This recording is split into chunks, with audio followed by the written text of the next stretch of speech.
Hi all, welcome back to our channel your stories. మీరందరూ ఎలా ఉన్నారు? మా పేరెంట్స్ రాజస్థాన్కి వచ్చారు అండ్ వాళ్ళకి ఈ ప్లేస్ అంతా చూపించడం అలా కొంచెం చూసుకోవడంలో బిజీ అయిపోయి వీడియోస్ పెట్టలేదు. సో మీ అందరికీ తెలుసు కదా, మేము గోవా నుంచి ట్రావెల్ చేసి ఉడిపికి వచ్చాము. ఉడిపిలో మేము తిరిగిన కొన్ని బ్యూటిఫుల్ ప్లేసెస్ని అండ్ అలాగే మెయిన్గా ఫుడ్ని కవర్ చేసి ఈ వీడియో తీశాను. సో ఈ వీడియోని చివరి వరకు చూసి ఎంజాయ్ చేయండి. మెయిన్గా ఫుడ్ అని ఎందుకు మెన్షన్ చేశానో మీకు ఒక ఫ్యూ సెకండ్స్లో అర్థమైపోద్ది. ఇప్పుడు మేము బ్రేక్ఫాస్ట్ చేయడానికి ఎంటీఆర్కి వచ్చాము. ఎంటీఆర్ మసాలా ఐడియా ఉంటుంది కదా, వాళ్ళదే ఈ రెస్టారెంట్. ఇది 1924లో ఎస్టాబ్లిష్ అయ్యింది. సో ఉడిపిలో ఉన్న ఒక one of the old restaurant. So మార్కెట్లో దొరికే ఎంటీఆర్ మసాలాస్ అందరికీ ఐడియా ఉంటుంది కదా, వాళ్ళదే ఈ హోటల్ అండ్ వాళ్ళ అవుట్లెట్స్ వచ్చేసి ఉడిపిలో అండ్ బెంగళూరులో కూడా ఉందంట. అండ్ మా బావ ఇంకా ప్లేసెస్ చెప్పారు, బట్ నాకు గుర్తు రావడం లేదు ఇప్పుడు. అసలు వాళ్ళ ఫుడ్ ఎంత టేస్టీగా ఉందో అండ్ ఎంత అథెంటికేట్గా ఉందో మాటల్లో చెప్పలేము. నిజంగా చాలా చాలా బాగున్నాయి ఈచ్ అండ్ ఎవ్రీ వెరైటీ. మీరు ఎప్పుడైనా బెంగళూరు ఆర్ ఉడిపి విజిట్ చేసినప్పుడు డెఫినెట్గా ట్రై చేయండి. సాంబార్ ఎందుకంటే ఇంతకుముందు ఇడ్లీ ట్రై చేశాను కదా, ఇప్పుడు వడ ట్రై చేస్తున్నా. ఎలా ఉందో చెప్తాను.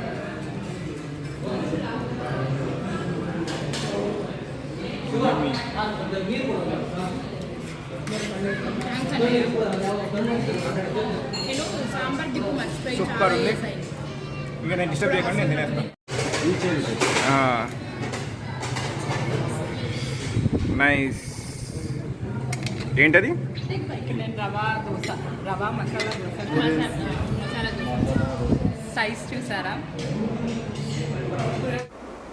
సో మన south Indian breakfast dosa, idli, vada, puri మేము అన్నీ ట్రై చేసాము. ఆల్మోస్ట్ ఇంతమంది ఉన్నాం కదా. అండ్ నేను చెప్పడం కాదు, ఈ వీడియోలో చూస్తే మీకు కొంచెం అర్థమైపోతూ ఉంటుంది లైక్ వాళ్ళ ఫుడ్ వెరైటీస్ ఎంత డెలిషియస్గా ఉన్నాయో. అండ్ ఇది మ్యాంగ్లూర్ బన్ అంట. నేను ఫస్ట్ టైం ట్రై చేశాను. లైక్ బనానాతో చేస్తారు. ఈ బన్ నాకు చాలా చాలా నచ్చింది, అందుకే రెసిపీ కూడా తెలుసుకున్నాను ఇంట్లో ట్రై చేద్దామని. మీరు మ్యాంగ్లూర్ ఆర్ కర్ణాటక అటు సైడ్ విజిట్ చేసినప్పుడు ఈ మ్యాంగ్లూర్ బన్ తినడం మర్చిపోకండి. So delicious kesari bath and అలాగే ఒక మంచి కాఫీతో మా బ్రేక్ఫాస్ట్కి ఫినిషింగ్ టచ్ ఇచ్చాము. విందు ఎలా అనిపించింది ఎంటీఆర్ బ్రేక్ఫాస్ట్? సూపర్. మీకు ఎలా అనిపించింది ఎంటీఆర్ బ్రేక్ఫాస్ట్? ఎంటీఆర్తో మసాలాతో చేసిన బ్రేక్ఫాస్ట్ అంతా చాలా బాగుంది.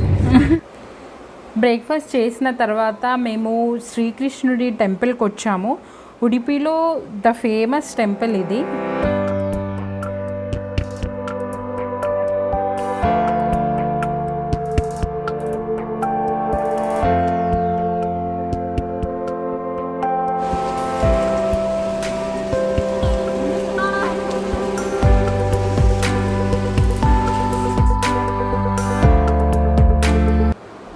ఈ టెంపుల్కి ఒక ప్రత్యేకత ఉంది. అదేంటి అంటే మనం టెంపుల్లోకి ఎంటర్ అవ్వగానే దేవుడు వెస్ట్ సైడ్ ఫేస్ చేసి ఉంటారు. అంటే మనం ఈస్ట్ సైడ్ ఎంటర్ అవుతాము. ఎంటర్ అవ్వగానే దేవుడి బ్యాక్ సైడ్ కనిపిస్తుంది. దెన్ ముందుకి వెళ్ళి దర్శనం చేసుకోవాలి. సో దానికి కూడా ఒక పెద్ద రీజన్ అండ్ హిస్టరీ ఉంది. ఆ స్టోరీ విన్నాక లైక్ మాకు చాలా డిఫరెంట్గా అనిపించింది. శ్రీకృష్ణుడిని దర్శనం చేసుకున్న తర్వాత ఇప్పుడు మేము వేరే ప్లేస్కి వెళ్తున్నాము. అదే డెల్టా బీచ్. డెల్టా అంటే ఏంటి అంటే ఒకవైపు నది ఉంటుంది అండ్ ఇంకోవైపు సముద్రం ఉంటుంది. సో నది వచ్చి సముద్రంలో ఒక పాయింట్ దగ్గర కలుస్తుంది. దాన్ని డెల్టా పాయింట్ అని అంటారు. సో ఇదే అన్నమాట. లెఫ్ట్లో కనిపించేది సువర్ణ రివర్ అండ్ రైట్ సైడ్ ఉన్నది అరేబియన్ సీ. హాయ్ గాయ్స్, ఏంటి వీళ్ళు ఎక్కడికో పోయినారు, రాళ్ళ మీద కూర్చున్నారు అని అనుకుంటున్నారా ఏంది? అసలు మేము ఎక్కడ ఉన్నామో తెలుసా? చూడండి, పైన మొత్తం పామ్ ట్రీస్ ఇలా ఉంది అండ్ మేము ఇక్కడ రాక్ బెడ్ మీద కూర్చున్నాము. మేము ఏం చూస్తున్నాము ఇక్కడ రాక్ బెడ్ మీద కూర్చున్నాయి అని అనుకుంటున్నారా? చూస్తారా మాతో పాటు మేము ఏం చూస్తున్నాము? Yeah, it's see.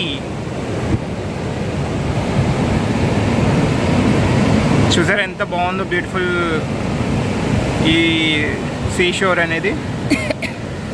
పైన చూసారా గోవా ట్రిప్ నుంచి చూస్తున్నామండి. ఈ వర్షం అనేది మమ్మల్ని వదిలిపెట్టట్లేదు. మాకు కూడా అదే కావాలి. పిలానీలో ఎండలు చూసి చూసి చూసి చూసి విరక్తి వచ్చేసింది. సో ఈ వర్షం యొక్క వెదర్ని మేము ఎంజాయ్ చేస్తున్నాము. ఉంది వ్యూ చాలా బాగుంది. చాలా దగ్గర నుంచి చూస్తున్నాం. చాలా దగ్గర నుంచి అంటే ఇక్కడ చూడండి,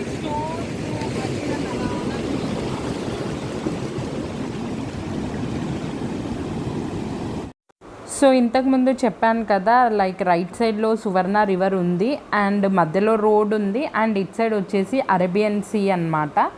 సో మేము అక్కడ రాక్ బెడ్ మీద నిల్చొని కొన్ని పిక్స్ దిగి లైక్ అట్లా కొంచెం టైం స్పెండ్ చేశాము. ఇక్కడ బ్యాక్గ్రౌండ్లో వ్యూ చూసారా, సముద్రం అండ్ ఆకాశం కలిసినట్టు ఎంత బాగా కనిపిస్తుందో. అలా డెల్టా బీచ్ దగ్గర వెదర్ని అండ్ బీచ్ని కొంచెం సేపు ఎంజాయ్ చేసిన తర్వాత ఇప్పుడు మేము హ్యాంగింగ్ బ్రిడ్జ్కి వెళ్తున్నాము.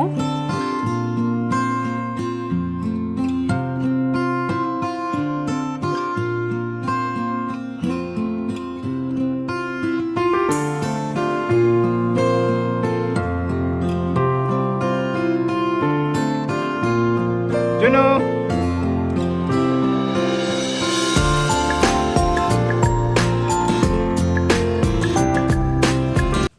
డెల్టా బీచ్ నుంచి ఇప్పుడు మేము హ్యాంగింగ్ బ్రిడ్జ్కి వచ్చేసాము. సో ఇక్కడ బోటింగ్ అండ్ రిమైనింగ్ యాక్టివిటీస్ అన్నీ ఆపేశారు వర్షాల వల్ల. సో వెళ్ళి జస్ట్ ఓన్లీ ఆ బ్రిడ్జ్ చూసి రావడం మాత్రమే ఉంది. మా అక్క వాళ్ళు ఆల్రెడీ ఒకసారి వచ్చారు. సో బోటింగ్ అంతా బాగుండే అంట. సో మీరు ఎప్పుడైనా ప్లాన్ చేస్తే లైక్ వర్షాకాలం కాకుండా రిమైనింగ్ సీజన్స్లో ప్లాన్ చేయండి. ఇక్కడ హౌజెస్ అయినా అండ్ ఫుల్ ఆన్ ట్రీస్తో లైక్ వ్యూ మాత్రం చాలా చాలా బాగుంది.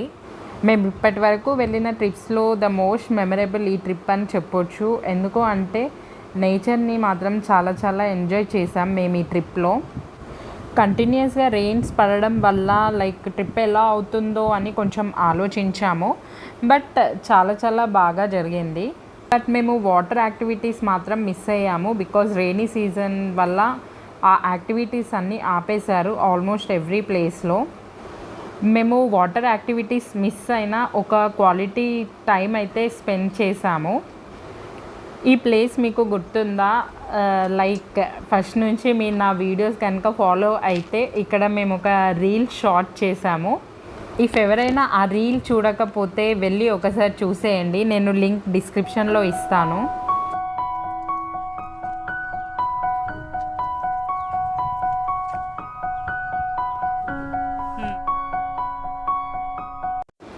హ్యాంగింగ్ బ్రిడ్జ్ దగ్గర కొంచెం టైం స్పెండ్ చేశాక ఇప్పుడు మేము మల్పే బీచ్కి వచ్చాము. మల్పే బీచ్ స్పెషాలిటీ ఏంటి అంటే ఇక్కడ జూమ్ చేసి చూపిస్తున్నాను కదా కొంచెం, అది సెయింట్ మేరీస్ ఐలాండ్.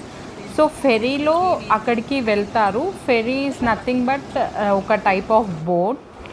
మాన్సూన్ కాబట్టి ఫెరీస్ ఏవి ఉండవు అండ్ సెయింట్ మేరీస్ ఐలాండ్ కూడా క్లోజ్ చేస్తారు. సో మేము ఈ టోటల్ ట్రిప్లో మెయిన్గా మిస్ అయిందంటే సెయింట్ మేరీస్ ఐలాండ్.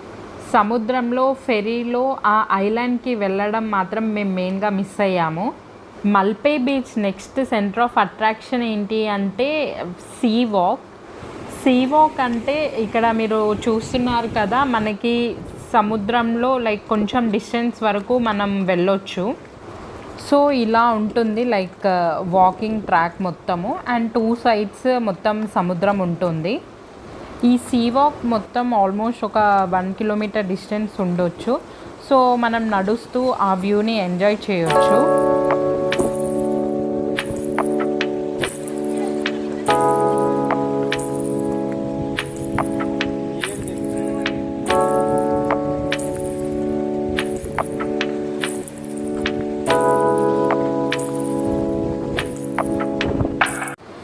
ఇక్కడ వ్యూ చూసారా, లైక్ 2 సైడ్స్ సముద్రం అండ్ మధ్యలో ఆ సీ వాక్ అండ్ పైన ఫుల్ క్లౌడీగా ఉంది.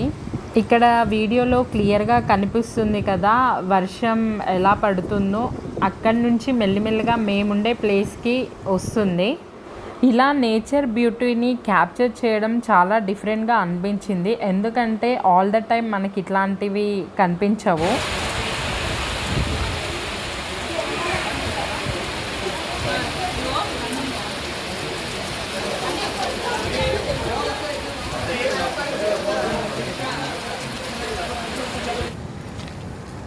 హాయ్ అండి. మేము సీ వాక్ మధ్యలో ఉన్నప్పుడు చాలా వర్షం పడింది. అక్కడ ఈవెన్ షెడ్స్ అట్లాంటివి కూడా ఏమీ లేవు. సో మేము హాఫ్ వేలో ఉన్నప్పుడు ఫుల్ వర్షం పడింది అండ్ ఫుల్ తడిచిపోయాము. వర్షం పడిన తర్వాత వ్యూ అంతా ఇలా ఉంది. మీ అందరికీ తెలుసు ఈ ట్రిప్లో మేము చాలా బీచెస్ విజిట్ చేసాము. బట్ ఇఫ్ మీరు క్లీన్గా అబ్జర్వ్ చేసి ఉంటే ఒక్కొక్క బీచ్కి ఒక్కొక్క స్పెషాలిటీ ఉంది. అసలు ఇన్ని బీచెస్కి వెళ్ళాం కదా, లైక్ బోర్ కొట్టడం అనేది అసలు లేనే లేదు. ఒక్కో బీచ్కి ఒక్కో డిఫరెంట్ ఎక్స్పీరియన్స్ అండ్ అలాగే ఆ కంప్లీట్ నేచర్ వ్యూని మాత్రం ఎంజాయ్ చేశాము. సో మీకు ఎలా అనిపించాయి, లైక్ నేను వీడియో తీసిన ఈ కంప్లీట్ బీచ్ వ్యూ నాతో కమెంట్ సెక్షన్లో షేర్ చేయండి. అండ్ ఇఫ్ అలాగే మీకు ఈ వీడియో కనుక నచ్చితే ఒక లైక్ చేయండి. ఇంతటితో ఇవాళ వ్లాగ్ ఎండ్ చేస్తున్నాను అండ్ ఇంకొక బ్యూటిఫుల్ వీడియోతో నెక్స్ట్ మిమ్మల్ని కలుస్తాను. Bye bye for today.